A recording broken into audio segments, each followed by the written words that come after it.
পৃথিবীতে প্রথম শিবের পূজা কে করেছিল? কে করেছিল? শিবপুরাণে আছে বলা। পৃথিবীতে প্রথম শিবের পূজা কে করেছিলেন? কে করেছিলেন মা? হ্যাঁ, রাবণ। পৃথিবীতে প্রথম শিবের পূজা করে শিবপুরাণ অনুযায়ী বিষ্ণু আর ব্রহ্মা। হরি বল। তাহলে জানতে গেলে আপনারা আমার একটা প্রশ্নের উত্তরটা বলে দিন, দেখুন উত্তরটা পেয়ে যাবেন। আপনারাই বলবেন শিবকে বলে সবাই বাবা, শিবের বাবাকে। চাঁদকে বলে সবাই মামা, চাঁদের মামাকে। বলবো? এখন থাক, কীর্তনের শেষে যারা বসে থাকবে, যাদের আগ্রহ আছে কিছু পাবার, তাদেরকেই দেব। যাদের মন চঞ্চল তাদেরকে দেব না। কি মা? ঠিক ঠিক ঠিক করেছি না? না, একটা বলে দিই, নাহলে আমার রাগ করবে। মানে বললো, ইচ্ছা জাগিয়ে আর শোনালো না, রাগ হতে পারে। একটা বলবো, একটা পরে বলবো। শিবের বাবাকে এটা বলবো, চাঁদের মামাকে এটা পরে বলবো। একটা বলি কি মা? শিবপুরাণে আর ভাগবত পুরাণে দু জায়গা থেকে আমি দুটি কথা তুলছি। প্রথমে শিবপুরাণ, 18 পুরাণের এক পুরাণ শিবপুরাণ। সেইখানে বলা হচ্ছে প্রলয়কালে ব্রহ্মা আর বিষ্ণুর মধ্যে দ্বন্দ্ব হচ্ছে। যদিও ব্রহ্মার জন্ম বিষ্ণুর নাভিপত্য থেকে, তবুও ব্রহ্মা মাঝে মাঝে অহংকারে নিজেকে সৃষ্টিকর্তা ভাবে। ব্রহ্মা বিষ্ণুর দ্বন্দ্ব লেগে গেল। তা যদি যুদ্ধ হয়, মঙ্গল হয় না অমঙ্গল হয়? কি মা? যুদ্ধ ভালোর জন্য নয়। প্রথম বিশ্বযুদ্ধ, দ্বিতীয় বিশ্বযুদ্ধ হয়ে গেছে, তৃতীয় বিশ্বযুদ্ধ লাগলে বাবা পৃথিবী শেষ। তাহলে যুদ্ধ মঙ্গলের জন্য নয়। তাহলে ব্রহ্মা বিষ্ণুর মধ্যে দ্বন্দ্ব হচ্ছে, পৃথিবীকে শান্ত করতে হবে। তাই আবির্ভূত হলেন ব্রহ্মা বিষ্ণুর মাঝে একজন। তার চেহারাটা কেমন? স্বয়ম্ভু। চেহারাটা কেমন? আগ্নেয়গিরিতে যেমন লাভা ওঠে, লোহা গলে যখন পড়ে কেমন লাগে দেখতে, ঠিক সেই রকম এক তীব্র জ্যোতি সম্পন্ন একজন ব্রহ্মা বিষ্ণুর মাঝে এসে আবির্ভূত হলো। কতটা উঁচু দেখা যাচ্ছে না, কতটা গভীর দেখা যাচ্ছে না। নিজেদের ভুল বুঝতে পেরে ব্রহ্মা বিষ্ণু সেই দিব্য রূপকে পূজা করলেন পুষ্প দিয়ে প্রথম, আর বললেন তোমার এই বিশাল রূপ তুমি সংকুচিত করো, না হলে জগতে তোমার পূজা হবে কি করে এত বড় রূপের। তখন নিজে সংকুচিত করলেন নিজের রূপকে, আর যে রূপটা ধরলো সেই রূপটা হচ্ছে শিবলিঙ্গের রূপ। নিতাই গৌর প্রেমানন্দে। তাহলে চিন্তা করে দেখুন, শাস্ত্রের এত সুন্দর বর্ণনা শিবলিঙ্গের সৃষ্টির কথা, আর আমরা কত নোংরা নোংরা কথা সবার মুখ থেকে শুনে বেড়াই। রাধে হরি বল। যদি কেউ কোনো তথ্য প্রকাশ করে, সঙ্গে সঙ্গে তাকে ধরবেন, বাবা আপনি এটা কোন জায়গায় পেয়েছেন? রাধে। না হলে আমার মন গড়া কথার শোনার জন্য কেউ এখানে বসে নাই, শাস্ত্র কথা শুনতে হয়, না হলে অমঙ্গল হয়ে যাবে। তাহলে কত সুন্দর শিবলিঙ্গ সৃষ্টির কথাটা বললাম। সেই শিবপুরাণে এক জায়গায় শিবকে একজন ভক্ত জিজ্ঞাসা করছে, হে মহাদেব তোমার বাবাকে? বলে ব্রহ্মা। তার বাবাকে? বলে তার বাবা বিষ্ণু। তার বাবাকে? বলে তার বাবা আমি। তার বাবাকে? তার বাবা ব্রহ্মা। তার বাবাকে? তার বাবা বিষ্ণু। যে কথা শিবপুরাণে শিবের মুখে ভক্তকে শোনানো, সেই কথা ভাগবত পুরাণেও একই মিলে যাওয়া। ভাগবত মহাপুরাণে শিবের জন্ম বলা হচ্ছে ক্রোধান্বিত ব্রহ্মার ভ্রকুটি থেকে। যেদিন জন্ম হয়েছিল শিবের, সেই দিনটা হচ্ছে শিবরাত্রির দিন। তাহলে শিবরাত্রির দিন শিবের বিয়ের দিন না জন্মদিন? বিয়ের দিন পরে, আগে জন্মদিন, তাই শিবরাত্রির দিন। নিতাই গৌর প্রেমানন্দে। হরি হরি বল, হরি বল, হরি বল, হরি বল। তাহলে বুঝতে পারছেন আপনারা, এই তার মানে প্রমাণ হয়ে গেল ব্রহ্মার ভ্রকুটি থেকে শিবের জন্ম। শিবের বাবা ব্রহ্মা, তার বাবা বিষ্ণু। রাধে রাধে রাধে। চাঁদকে বলে সবাই মামা, চাঁদের মামাকে এটা বলবো না, যে থাকবে তাকে শুনিয়ে যাব। নিতাই গৌর হরি হরি। হ্যাঁ, আচ্ছা জামাই এত কথা শুনেছে, রাধে। আচ্ছা বলুন দেখি, শ্বশুর বাড়িতে জামাই এসেছে, ভুলে গেছে প্রণাম করতে, শ্বশুর কি বলবে? বেরিয়ে যাও ঘর থেকে, তোমার মুখটা আমি দেখব না, বলবে। তাহলে এ কেমন শ্বশুর গো, যার অহংকারে মাটিতে পা পড়ে না, আর অহংকারীর অহংকার ভাঙবেই। শিব মনে মনে করছে না, ওসব মাথায় রেখে লাভ নাই, মন খারাপ হবে নাকি, আমি একটু মন ভালো করব। শিব সবসময় একটা জায়গায় যায়, কোন জায়গা বলুন তো? শ্মশান। কেন? ওখানে কিছু হোক না হোক, যে যায় একটা নাম শুনতে পায়, কি বলো? হরি হরি बोल। রাম নাম সত্য হ্যায়। বলো হরি হরি बोल। রাম নাম সত্য হ্যায়। সেইখানে চলে গেছে মহাদেব। তিনি ওই হরি নাম রাম নাম শুনে প্রসন্ন হয়ে গেছেন, সব ভুলে গেছেন, নিত্যানন্দ সদাশিব। আসুন আমরা একটু হরিনাম করি। আর এর পরের অধ্যায়টা কি করে দর্পের সর্বনাশ হয়, অহংকারের সর্বনাশ হয়, সেটাও জানি। রাধে। মানে এতক্ষণ সিনেমার এক পার্ট হলো, আর এর পরের পার্টটা না, বলে আবার এতক্ষণ ধৈর্য রাখতে হবে না মা, এর পরের পার্টটা ছোট পার্ট। অহংকারের কথা শুনলেন, এবার অহংকারের সর্বনাশের কথা শুনবেন। রাধে রাধে। চলুন সবাই মিলে দুটি বাহু তুলে, ভোলানাথ তো হরিনামে মগন, আমরা একটু গাই কৃষ্ণ বলে। যাকে ভগবান দুটি হাত দিয়েছে সে তুলবে, যাকে দেয় নাই তার তো তোলার উপায় নাই। দুটি বাহু তুলে এসো না ভাই হরি বলে।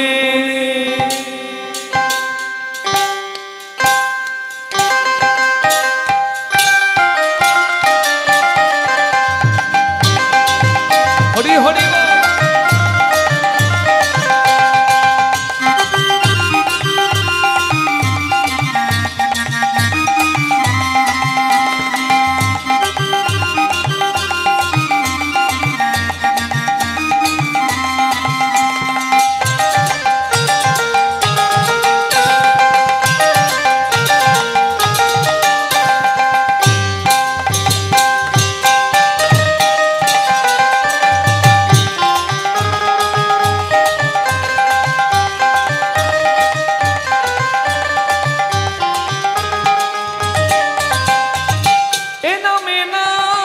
কোনো ভাবনা, এ নামে নাই কোনো চিন্তা, এই নামে নাই কোনো ভাবিনা, এই নামে নাই কোনো চিন্তা।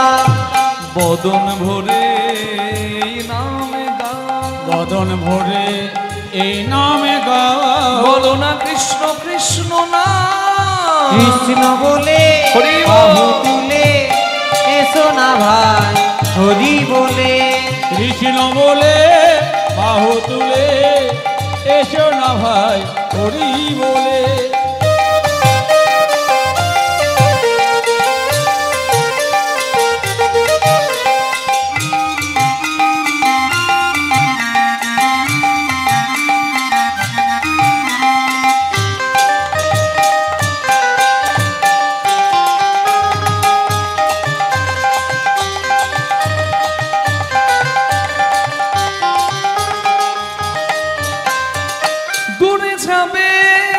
ত্রিতাপশালা তোমরা নাও নামের মালা, যাবে তিতাবে জ্বালা তোমরা নাও নামের মালা। ও দূরে যাবে তিতাবে জ্বালা তোমরা নাও নামের মালা। আয় আয় আয় আয় আয় আমার ভাই, তোরা চল চল চল চল বৃন্দাবনে চল। তোরা আয় আয় আয় আয় আয় আমার ভাই। তোরা চল চল চল চল বৃন্দাবনে চল। একবার কৃষ্ণ বলে বাহু তুলে এসো না ভাই হরি বলে। কৃষ্ণ বলে বাহু তুলে এসো না ভাই হরি বলে। এসো না ভাই হরি বলে। হরি হরি ভাই হরি বলে। এসো না ভাই হরি বলে। এসো না ভাই হরি বলে। বলুন দেবাদিদেব মহাদেব কি, জয়। কৃষ্ণ ভগবান কি, জয়। নিজ নিজ গুরু গোসাই কি। জয়। ওদিকে হলো কি, ওদিকে হলো কি বলে জয়। আসলে কীর্তনে যখন ভক্ত ডোবে, কীর্তনিয়া যা বলবে বলুক, প্রভু তোমার জয়। কিন্তু মা একটু রসিক হবেন, তাহলে একটু আরো আনন্দ পাবেন। আমার বলার আগে যদি বুঝে যান, দেখবেন আনন্দ আনন্দ মহানন্দ। এই মনে পড়ে গেল, আমার মতো একজন কীর্তনিয়া কীর্তন গাইছে, আর আর সামনে একজন বাবা ঠাকুর বসে কীর্তন শুনছে পাঞ্জাবি পরে, কীর্তনিয়ার মুখ থেকে থুতু পড়ছে, বাবা ঠাকুরের পাঞ্জাবিটা ভিজে গেছে। রেগে গিয়ে বলছে, হাপ, হাপ, তুমি কেমন কীর্তনিয়া? হ্যাঁ, এতগুলো মানুষকে কথা বলে বসিয়ে রেখেছো, কন্ট্রোল করেছো, নিজে থুতু কন্ট্রোল করতে পারছো না? কীর্তনিয়া তো খুব বুদ্ধি, বলে বাবা এগুলো থুতু নয়, এগুলো গঙ্গা জল, যত পড়বে মঙ্গল। বাবা ঠাকুর 40 বছর থেকে কীর্তন শুনছে, বাবা থুতু নাকি গঙ্গা জল ও কি জানে না, সে সব জানে চালাকি। সে বলছে, বেশ বাবা, তোমার থুতু যদি গঙ্গা জল হয় তাহলে গঙ্গা জল নষ্ট করবো না, দাঁড়াও জায়গা আনি। ঘরের ভেতর থেকে একটা হাড়ি এনেছে, আর বলছে, কীর্তনিয়া বাবা, থুতু যদি তোমার গঙ্গা জল হয় তাহলে মুখটা নিশ্চয়ই তোমার গঙ্গা। অনেকদিন গঙ্গা দেখি নাই, সামনে অক্ষয় তৃতীয়ার উপলক্ষে হরিনাম নাকি বাবা, তাই পবিত্র লগ্নে একবার গঙ্গা দর্শন হয়ে যাক, একবার মুখটা যদি খোলেন। কীর্তনিয়া মুখটা খুলেছে, আর হাড়ির ভেতর কিছু ছিল, বুঝলেন, বাবা ঠাকুর কীর্তনিয়ার মুখে ঢেলে দিয়েছে। কীর্তনিয়ার মুখটা বন্ধ হয়ে গেছে। কি দিলেন? বলে, ওই যে আপনি বললেন আপনার থুতু নাকি গঙ্গা জল, মানে মুখ না, তাহলে গঙ্গা। আসলে করোনার সময় বাবা মরেছিল, বাবাকে পুড়িয়েছিলাম, বাবার অস্থিটা গঙ্গাতে ফেলা হয় নাই। আপনার মুখটা যখন গঙ্গা, আর দেরি করি নাই, মুখরূপী গঙ্গাতে আমি একবার বিসর্জন করলাম। রাধে। ওদিকে হলো কি, হবে কি, শিব তো আনন্দে মত্ত, সদাশিব, কিন্তু একজন নিজের অসম্মান ভুলতে পারছে না, অহংকারী।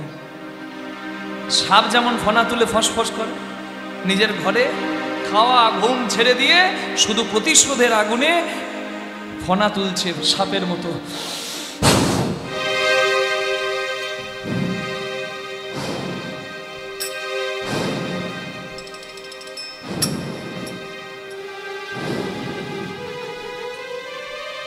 আগুনটা জ্বলছে, আর আগুনে ঘি ঢালার জন্য জানেন তো একজন তৈরি থাকে। তরকারিতে যেমন আলু ঝালে থাকে, ঝোলে থাকে, রসাতে থাকে, শুক্তোতে থাকে, পোস্ততে থাকে, টকে থাকে, লীলাতেও তেমন। কে বলুন তো? নারদ। হরে মুরারে মধু কৈটা ভারে, গোপাল গোবিন্দ মুকুন্দ সৌরি। নারায়ণ পরা বেদা, নারায়ণ পরা খরা, নারায়ণ পরা মুক্তি, নারায়ণ পরা গতি, পরা বেদা, নারায়ণ পরা পরা, নারায়ণ পরা গতি, নারায়ণ পরা মুক্তি, নারায়ণ পরা বেদা, নারায়ণ পরা মুক্ত, নারায়ণ পরা বেদ, নারায়ণ পরা মুক্তি। হরে মুরারি মধু কৈট ভারি, গোপাল গোবিন্দ মুকুন্দ সৌরি। যোগেশ নারায়ণ কৃষ্ণ বিষ্ণু, নিরাশ্রয় মান জগদীশ রাক্ষ। যোগেশ্বর নারায়ণ কৃষ্ণ বিষ্ণু, নিরাশ্রয় মান জগদীশ রাক্ষ। হরে মুরারে মধু কৈট ভারে, গোপাল গোবিন্দ মুকুন্দ সৌরি। চৈব নরোত্তম দেবী সরস্বতী ব্যাসং ততো জয় মুদীর।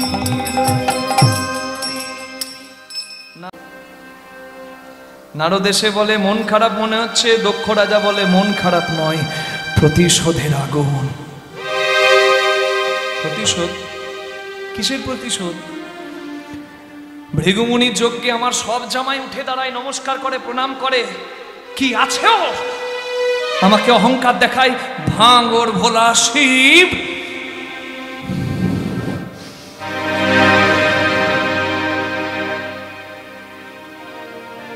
কি করেছে শিব? আমাকে দেখে উঠে দাঁড়ায় না, নমস্কার করে না, প্রণাম করে না।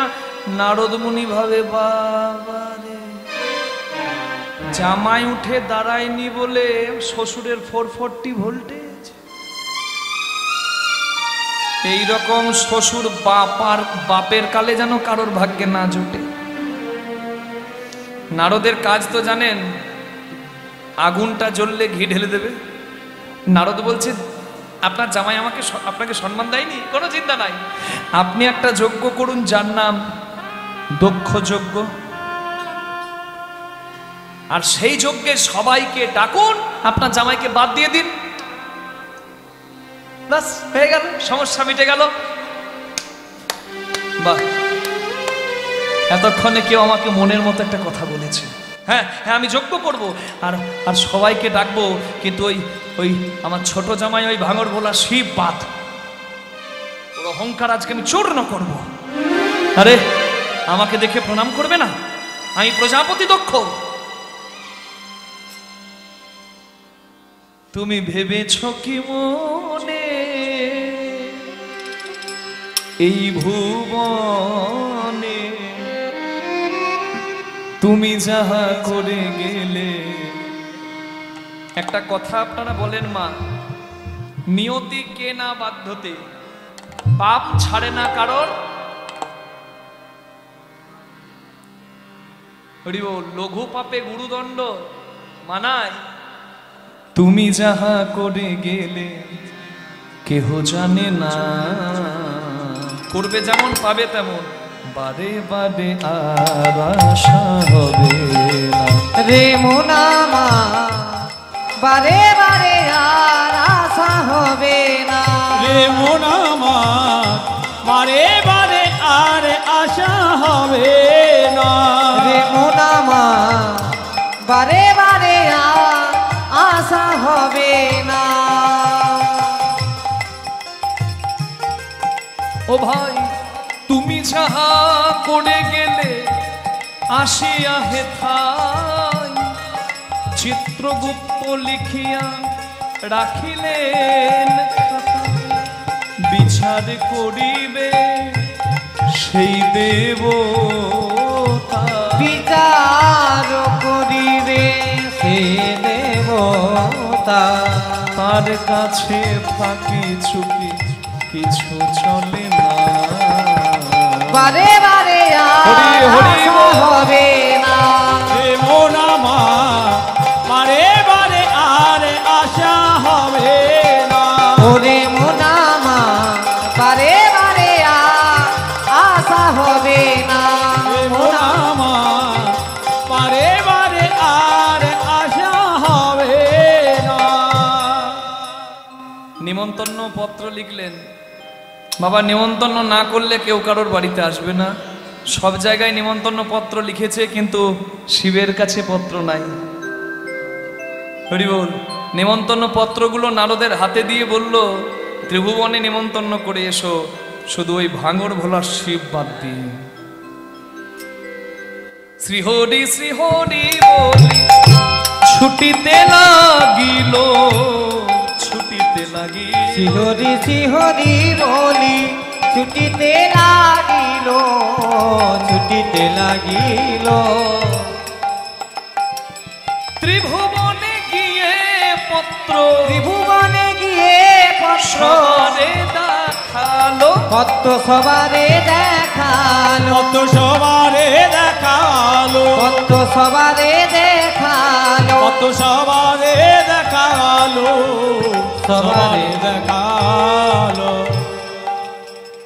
সবাই পত্র পেয়েছে, নিজ নিজ অর্ধাঙ্গিনী সঙ্গে করে দক্ষ যজ্ঞের দিনে সবাই দক্ষ রাজার দ্বারে এসে পৌঁছে গেছে।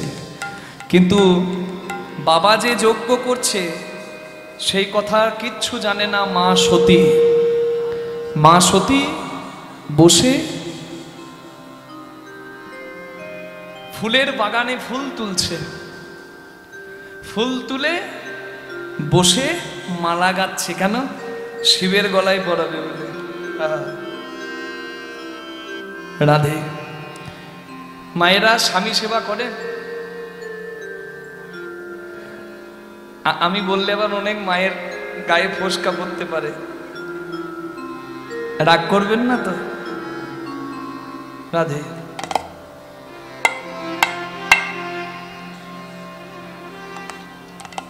নারী সুন্দর সুসজ্জিতা হয়ে সাজে কেন জানেন?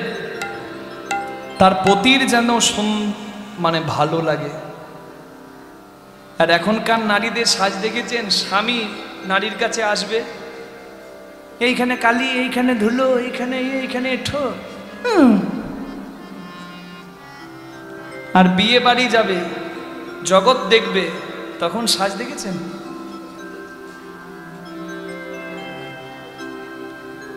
বিষ্ণুপ্রিয়া সাজতো, ফুল নিত খোপায়, আমার প্রভুর ভালো লাগবে তো। আলতা পরতো চরণে, জগৎ স্বামীর জন্য। নিজের স্বামী জগৎ স্বামী, মন্দির রূপে স্বামীকে যে ভালোবাসে আর ভগবানকে মন্দিরের সেই সিংহাসনে বসাই, যে সে সতী নারী হয়। স্বামী সেবা করা হয়, করবেন, অবশ্যই করবেন, এটা পরম ধর্ম। রাধে রাধে।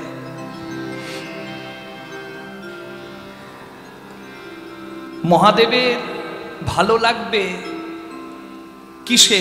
সেই রকম সাজতো মা সতী। মালা গাচ্ছে, শিবের গলায় পরিয়ে দেবে।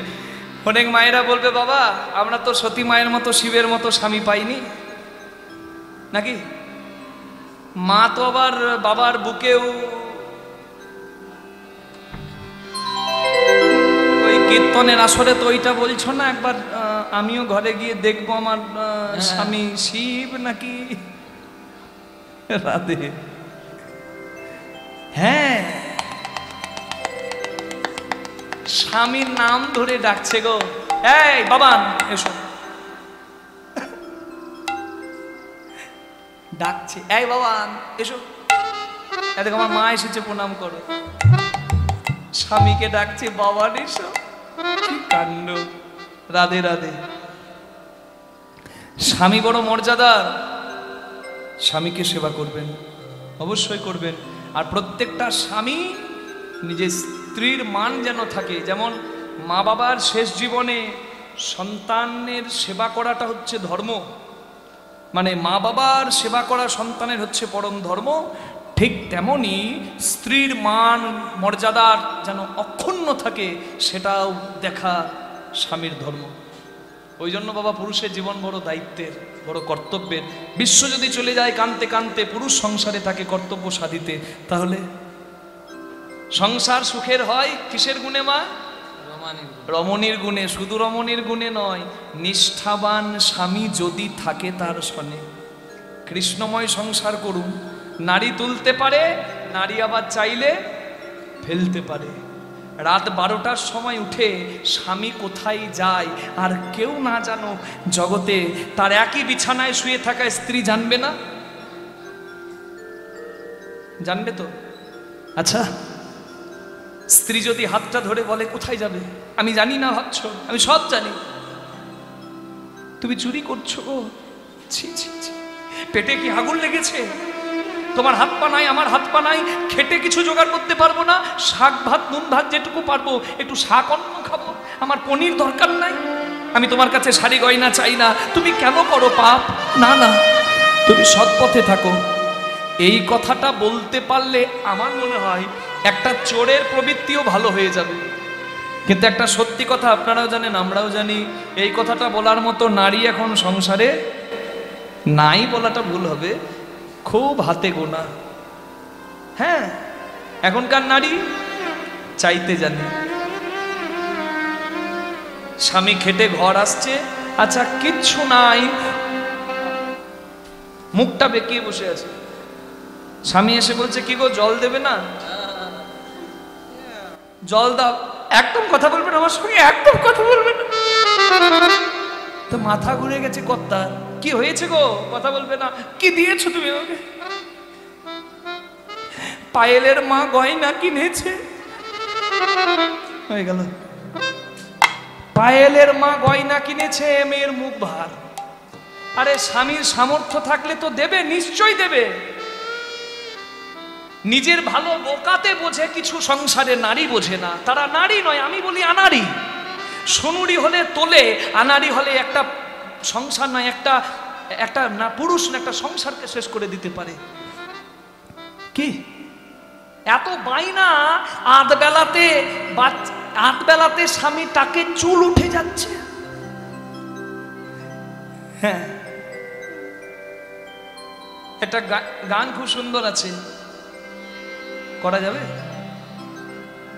জেনে নি ওই জন্য, কারণ ফসকা দেওয়া গান জেনে নেওয়া ভালো।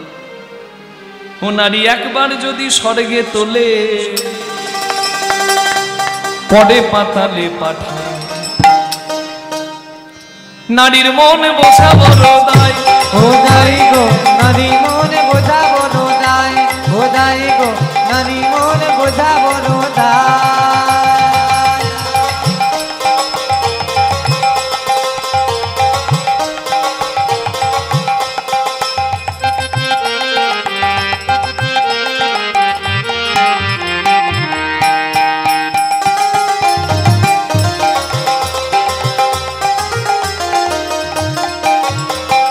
নারী দুর্গা, নারী কালী, নারী শক্তি হয় ভূপালী। নারীর পায়ে দেয় অঞ্জলি কৃষ্ণ গুণধার।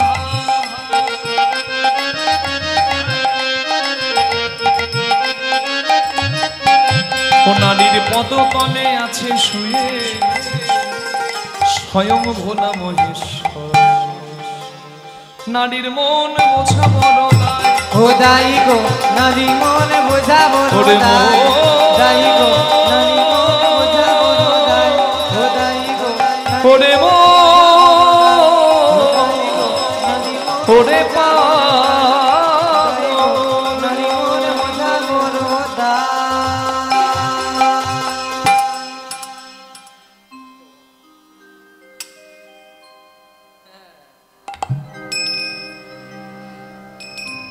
স্বামী, আপনি আমার থেকে গোপন করেছেন কি সতী? কি হয়েছে?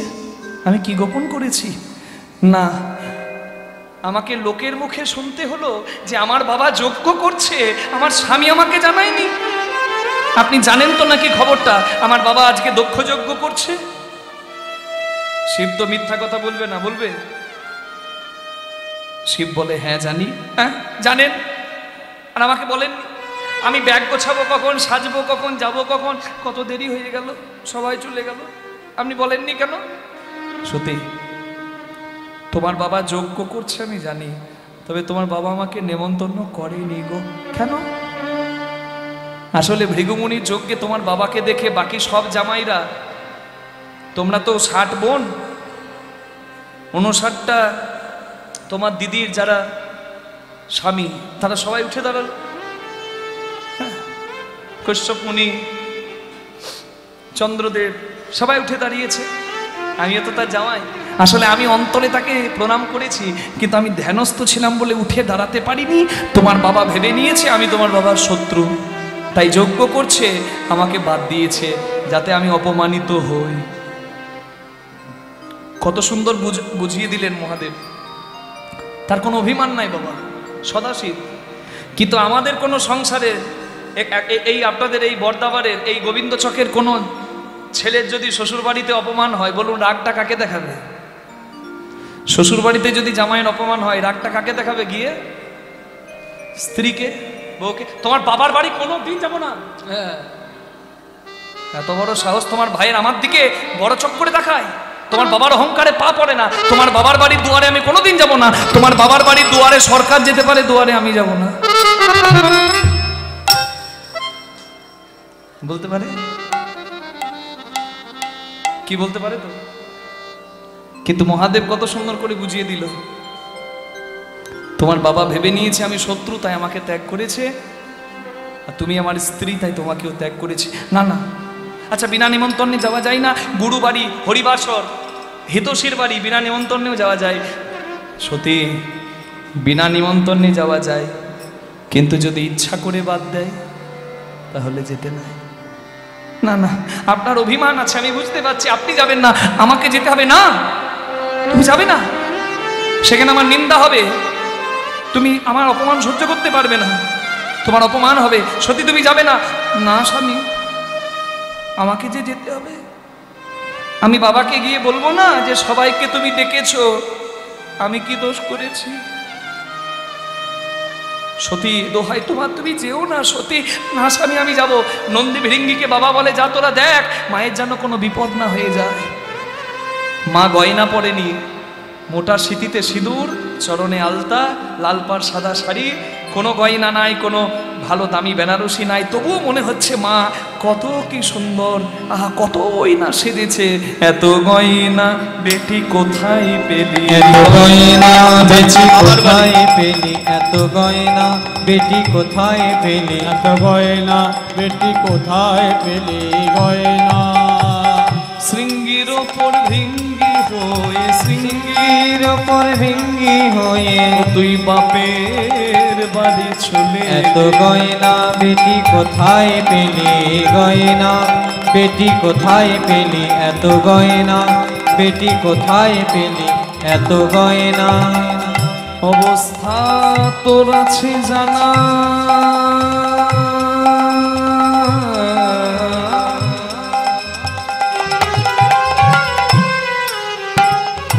অবস্থা তোর আছে জানা, ভাতের ওপর নুন জোটে না, তবে কেন নবাবিয়ানা, বল তবে কেন নবাবিয়ানা, বলবনপুরে বেনারসি এত গয়না বেটি কোথায় পেলি, এত গয়না বেটি কোথায় পেলি, এত গয়না বেটি কোথায় পেলি গয়না। ছুটতে ছুটতে মা সতী এসে গেছে হরিদ্বার কঙ্খলে। যদি কেউ হরিদ্বার যান, কঙ্খল যাবেন। হরিদ্বার কঙ্খলে দক্ষ যজ্ঞের স্থলে মা সতী এসে গেছে। কারোর দিকে না তাকিয়ে সোজা চলে যাচ্ছে মা সতী, চোখে তার জল, শাড়ির আঁচলটা একটু মাটিতে পড়ে আছে, আলু থালু কেশে এসেছে মা সতী ছুটতে ছুটতে পিতৃদ্বারে বাবার কাছে। এই জায়গাটা খুব মন দিয়ে শুনবেন মা। আমি মায়েদের জন্য 10টা মিনিট সময় চেয়ে নিচ্ছি, মা আমাকে দেবেন তো? কারণ একটা দিনের কথা আমি প্রত্যেক মাকে বলবো, একটু মনে করুন যেদিন আপনাদের বিয়ে হয়েছিল, কিবা সধবা কিবা বিধবা, প্রত্যেকটা মাকে আমি বলবো নিজের বিয়ের দিনটা একটু স্মরণ করবেন। আর 10টা মিনিট পারলে কোনো কথা না বলে আমার কথাগুলো একটু শুনবেন, তারপর আপনারা বলবেন আমি শুনবো, অনেক সময় আছে। মা সতী এসেছে, তার দিদি, কয়েকটা দিদি বলছে, কিরে তুই ছোট মেয়ে, আদরের মেয়ে, তাড়াতাড়ি আসবি, এত দেরি করে এলি? বাবা কত সেজেছিস গো। বিদ্রুপ করছে, মানে সতীর তো গয়না নাই, শাড়ি নাই ভালো। দিদিরা বিদ্রুপ করছে, কারোর কথায় কান্না দিয়ে সোজা চলে গেল মা সতী। সতী মায়ের মা প্রসূতি দেবীর কাছে, মাকে জড়িয়ে ধরে একটাই কথা, মা বাবা কই? তুই এত দেরি করলি মা? যা, তোর বাবা বসে গেছে যজ্ঞে, যা দেখা করে আয়। ভেতরে যাচ্ছে ভীত শঙ্কিত হৃদয়ে, ভয়ে পাটা কাঁপতে কাঁপতে। ভয়টা কিসের জানেন? লজ্জা। নেমন্তন্ন নাই তো, বিনা নেমন্তন্নে যদি খেতে আসে কেউ বাবা, তার তো একটা ভয় লজ্জা থাকবে। মা সতী খেতে আসেনি, গয়না নিতে আসেনি, শুধু বাবার সঙ্গে একবার দেখা করতে এসেছে। তাই লজ্জিত হয়ে মাথাটা নামিয়ে কোনো রকমে ভয়ে ভয়ে পা দুটো বাড়িয়ে দিয়ে, যজ্ঞপুরীর ভেতরে বাবা বসে আছে আসনে, ভেতরে পাটা বাড়িয়েছে আর আর ডাক দিয়েছে, বাবা বাবা। আর মা সতীর কথাটা শুনে ওই পাশ থেকে একজন উত্তর দিচ্ছে, ওই দেখো, ওই দেখো এসে গেছে।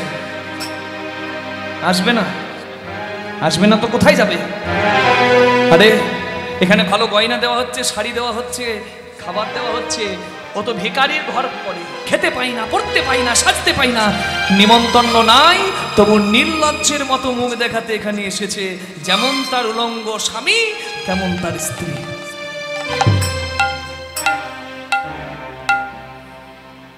আচ্ছা, নিজের বাবার কাছ থেকে কোনো মেয়ে এই কথাগুলো মেনে নিতে পারবে মা? আমি কেন বললাম নিজের বিয়ের দিনের কথাগুলো মায়ের একবার ভাবুন, কারণ আমি যে কথাটা বলবো সেটা উপলব্ধি করতে গেলে ওই দিনের কথাটা আপনাকে মনে করতে হবে। যারা মেয়ে বিদায় করেছেন সেই বাবা বুঝবেন যন্ত্রণা।